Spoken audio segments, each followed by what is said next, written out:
14 pesona istri kedua. Bu, mari saya antar, Tuan Bos telah menunggu. Titah pelayan. Alea Trihapsari. Panggil saya nama, saya bukan ibu kalian, atau bu bos kalian. Ketus Alea melangkah. Baik Nyonya Alea, balas pengawal. Piuh. Alea meniup poni yang menyilang ke arah matanya. Menarik nafas dan melangkah ke arah beberapa pelayan yang menyambutnya. Astaga, aku bisa gila, hidupku seakan tidak bebas. Aku tak bisa lagi bergerak kemanapun, bukankah harusnya aku bebas? Jika Mas Haris telah menceraikanku sepihak, aku seperti Sinta yang setiap hari bekerja dan quality time dengan baik, tidur dengan nyaman tanpa ada orang aneh di sekitarku saat ini. Tapi apa aku sanggup jika bertamu ke rumah mereka? Tampak istri muda, dan seorang anak yang dibilang Mas Haris, dia anak yang tak akan pernah didapatkan dari rahimku.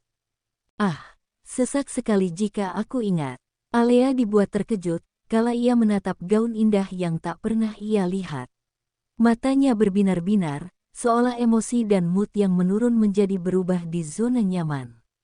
Apa ini? Jadi saat ini kita ke butik. Lirik Alea. Dua pengawal menunduk ketika Alea menatapnya. TLIITH, TLIITH. Dering ponsel Alea bergetar. Bagaimana, kamu suka? Pilih dan ukur pakaian sesuai tubuhmu. Jangan ada kesalahan, besok kita akan melangsungkan akad. Sesuai Papa Ben. Tunggu Pak. Anda menyuruh saya datang cepat, lalu Anda tidak ada. Maksud Anda apa ya? Ketus Alea. Bukankah kita pura-pura menikah? Kenapa? Atau kamu ingin ditemani fitting Alea Trihapsari? Jangan mimpi. Cepat lakukan dengan baik waktu saat ini. Aku sudah menyuruh rumah sakit untuk memindahkan perawatan mantan mertuamu itu. Aku bahkan membantumu dan tidak keberatan akan masalahmu. Jadi apalagi balasannya? Menutup ponsel. Tapi saya belum bicara soal biaya pada Anda Pak, bagaimana Anda bisa memutuskannya? Ah, sudah dimatikan. Alea terdiam, ia menatap layar ponsel. Menelan Selaiva dengan wajah geram. Mata yang kesal, dan wajah memerah itu bercampur emosi saat ini. Oh, dasar-dasar pria gila, teriak Alea sedikit penat. Setelah menerima panggilan, ia merasa kesal karena panggilan itu. Ingin sekali ia melampiaskan pada dua kurcaci besar, tapi ia bukan wanita yang tega, bahkan nyalinya tak ada. Aku belum sempat menyetujui, apa aku bisa kabur saat ini? Lirih Alea. Alea pun memutar mata, ia mau tidak mau melakukan apa yang diperintah Theo. Jauh dari lubuknya, ia ingin kembali bekerja tanpa seorang pria yang menyuruhnya, tapi ia juga butuh biaya agar Mama Riris bisa sembuh. Anehnya dengan pria itu, semua kesulitan yang ada di pikirannya saat ini, dia sudah tahu dan lebih dulu memutuskan tanpa bertanya. Dosa apa aku? Apa kesalahanku sehingga ujian ini seperti beruntun, kesedihan dan kerumitan menjadi satu? Asteris. Di berbeda tempat, kediaman Haris. Irene telah pindah di mansion Haris. Ia mengelilingi seisi ruangan. Ia cukup senang tinggal di tempat yang baru.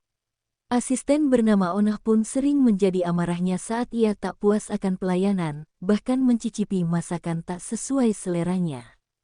Onah, cepat kemari, teriak Irene. Ya, Nyonya, ada apa? Pakai nanya lagi, kamu bisa masak ikan bakar gak sih? Ini terlalu lembek, bumbunya terlalu banyak kecap, dan pinggirannya terlalu arang. Terlalu gosong aku tak suka, cepat kau buat lagi. Anakku, Damian tidak suka seperti ini. Jika tidak kupotong gajimu. Baik Nyonya. Onah asisten rumah tangga kembali menghela nafas. Pasalnya setelah ia tahu jika Nona Alea tak ada, dan Tuan Haris mengumumkan jika Irene adalah Nyonya Anggara saat ini. Bionah hanya bergerutu ketika di dapur, ia menggerutu tak habis pikir.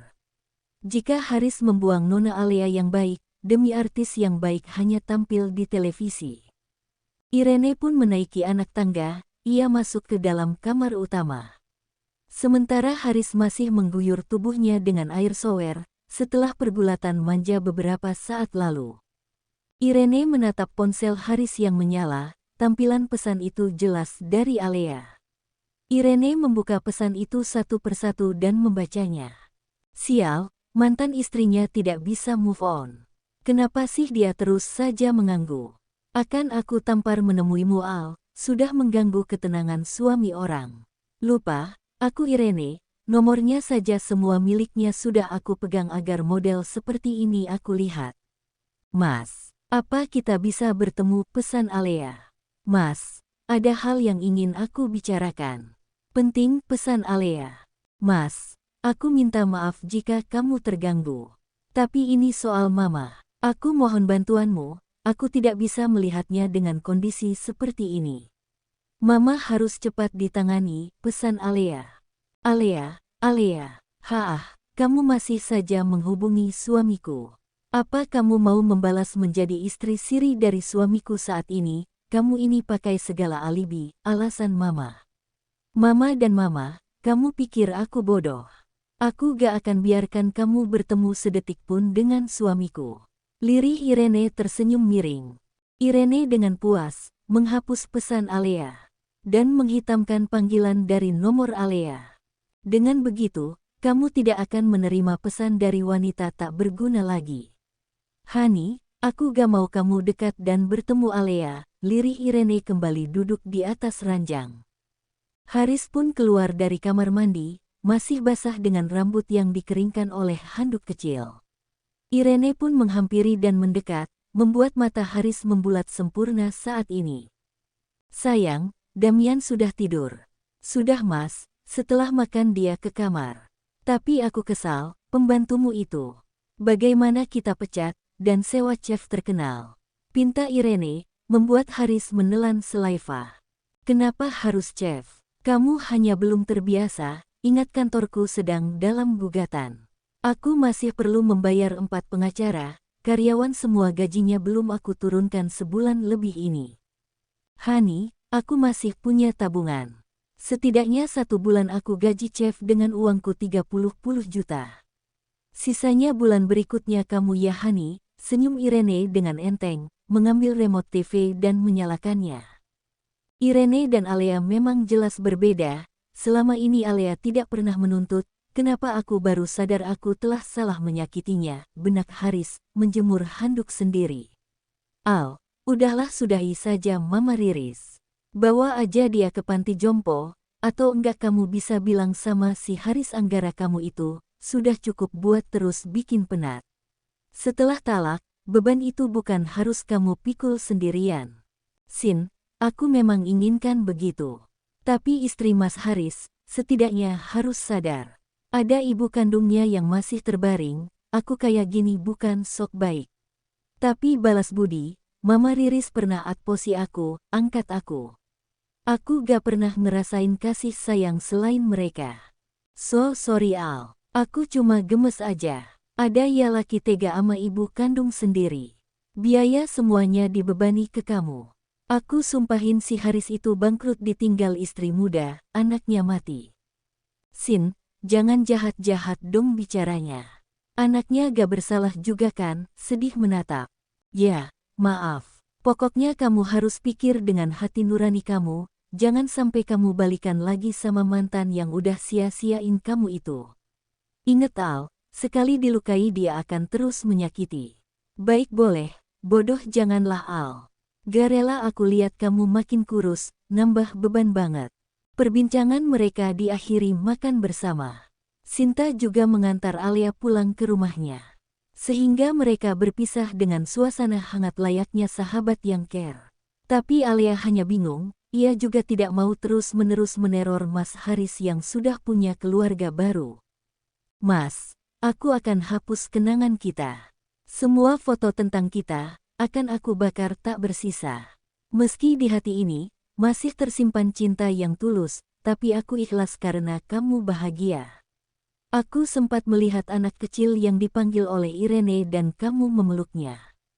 Andaikan aku tidak mandul, aku mungkin yang ada di posisi itu. Pasalnya setelah Sinta mengantar Alea ke rumah lama, Alea melihat seisi keluarga mantan suaminya bermain di halaman rumah. Terlebih Sinta kembali menjalankan mobil, dan membawa ke kafe dengan banyak bercerita agar hati, pikiran Alea terbuka. Sinta menasehati Alea, tapi tetap saja tidak mudah mengakhiri selama 15 tahun mengenal mantan suaminya, dan pernikahan ke-8 tahun harus berpisah di talak 3 dengan hinaan dirinya yang mandul, padahal menurut Sinta, sahabatnya itu hanya belum dikasih rejeki saja. Benar, bahkan meski aku belum mengecek kandunganku, diagnosa mandul. Sudah 8 tahun aku berumah tangga, tidak ada tanda-tanda aku hamil. Pantas saja tahun-tahun terakhir Mas Haris berbeda. Ternyata ia bukan penat karena tuntutan pekerjaan, melainkan tekanan istri muda yang telah melahirkan memintanya menceraikan istri pertama. Alea menutup jendela, ia tinggal di rumah kecil tak jauh dari kediaman Sinta. Mungkin hanya berbeda klaster saja, dan hanya karena inilah Alea Trihapsari bisa mengontrak untuknya seorang diri setelah resmi bercerai. Esok harinya, dalam beberapa jam perjalanan, Alea tiba di sebuah paviliun. Alea tak menyangka, halaman yang luas seperti perkebunan teh. Ia menatap sisi langkahnya, ia masih mengekor di mana langkah Theo yang lebih dulu. Sementara menatap sisi dan arah belakang, meski jarak sekitar 5 meter. Jelas pengawal mengiringi dari belakang. Sebenarnya kenapa dia mau bantu aku? Ya, jelas saja membantu membersihkan nama perusahaannya. Karena saat itu saya berada di bawahnya. Tapi menikah pura-pura, kenapa harus aku? Apa tidak ada wanita lain? Benak Alea. Harusnya, aku tidak dimutasi bekerja oleh Pak Venzo. Mungkin tidak akan terjebak seperti ini kan? Hingga tiba, ia melangkah, menaiki tangga seperti kayu, tapi jelas itu terbuat dari marmer yang kokoh. Alea dibuat tersipu, pria yang terlihat bapak-bapak ini membuat ia terpana. Setiap desain rumah yang tak pernah ia bayangkan, ini baru pertama kalinya ia melihat. Masuklah, jangan berdiri, diam saja di sana. Titah Theo. Ups, ya, saya akan masuk. Tapi bisakan saya langsung istirahat? Theo menarik tangan Alea, jelas Alea sangat malu. Sehingga ia duduk dan menatap meja makan yang penuh dengan hidangan paling lengkap. Jelaskan dulu, apa hubungan Anda dengan Haris Anggara? Kenapa nama kalian sama? Tanya Alea. Hanya kebetulan saja, Marga. Kau tahu arti sebuah marga kan? Bisik Theo. Alea terdiam tak mau bertanya lagi. Jawabannya pasti sama. Setelah itu nafasnya berulang kali tersendat. Tangannya gugup dan gemetar tak karuan. Ini hanya pernikahan palsu, agar aku tidak ditanya kapan aku menikah. Menurutku pernikahan itu hanya sia-sia. Bahagia sekejap, jika bosan sepertinya dihempaskan. Bagaimana bisa, justru karena pura-pura. Dan aku gak pernah berbohong, kalau terbongkar fatal gimana? Kalau aku digantung gimana oleh Tuan Ben? Berlebihan, yang jelas hukumannya jika ketahuan. Akan dihukum satu kamar denganku, cetusnya dan meninggalkan Alea mematung. Theo sendiri merasa lucu, apalagi melihat ekspresi polosnya Alea saat itu.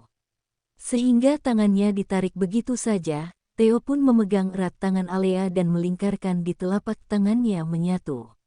Aku bantu berjalan, senyum Theo.